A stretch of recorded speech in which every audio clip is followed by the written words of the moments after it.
team! What's your name? I'm a Kamen Rider. What's up, everybody? It's the Quarter Guy, and it's time I weighed in on what happened with Kyoto Animation. First, the facts.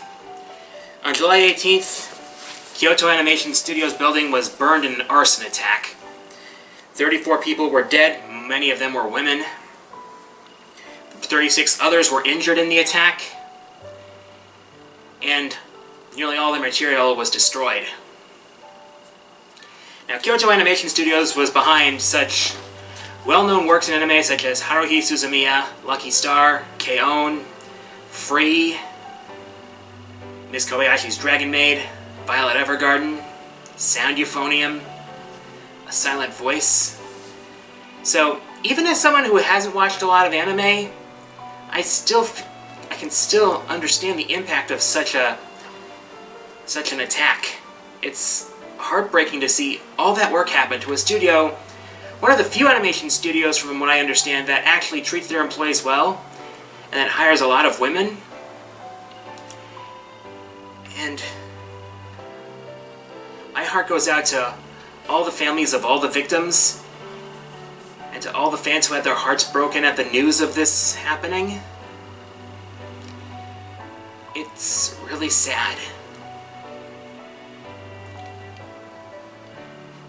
And what angers me more about this is that this wasn't an accident. This was an attack. Someone consciously made the decision that these people had to be hurt, had to be killed, that this studio had to burn. The very idea that someone actually had the conscious decision to do such a thing honestly angers me. I wish I could say it surprised me, but it's sad that it doesn't. But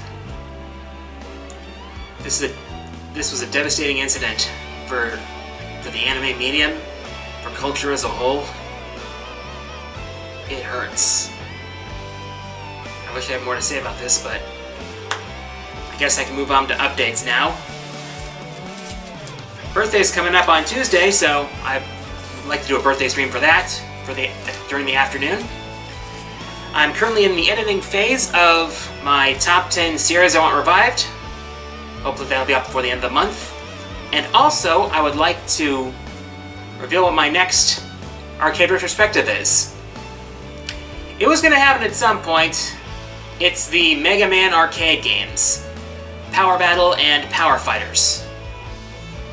So, look forward to that. Alright, and for my question of the week, what was your favorite show from Kyoto Animation? As always, leave your answers in the comments. Favorite comments will appear in the next episode. Here are last episode's winners.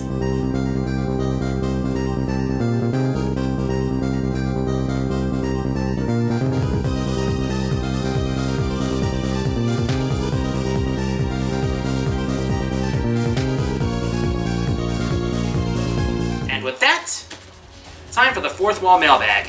As always, look for the community post, and I'll answer my favorite questions in the next episode. First question this week comes from Nicholas Conkle, who asks, what are your first thoughts on the acidic glavinus, the new glavinus subspecies introduced at Comic-Con? I feel called out.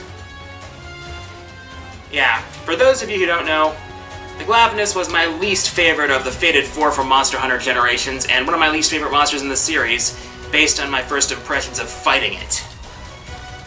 And, there were a bunch of people who didn't like that. Hopefully the glavinus won't kick my ass this time in Monster Hunter World, when Iceborne comes out. But I feel like the acidic glavinus is like a glavinus with all the vitriol that glavinus fans had for me not liking it. Seriously. I feel like that was directed right at me. Ouch. Next question comes from Moon Angel Fire, who asks, What older Countdown of yours is the most likely to get a remake? That would be my top Castlevania bosses list.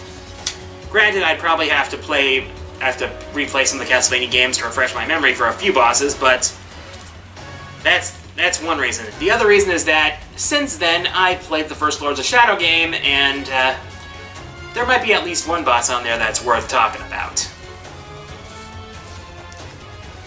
Besides, that list is so outdated production value-wise too. Especially when you consider that that was back from 2012. So, also, screw Konami. Last question this week comes from Mr. Sensational, who asks, what do you call a group of security guards standing outside a Samsung store?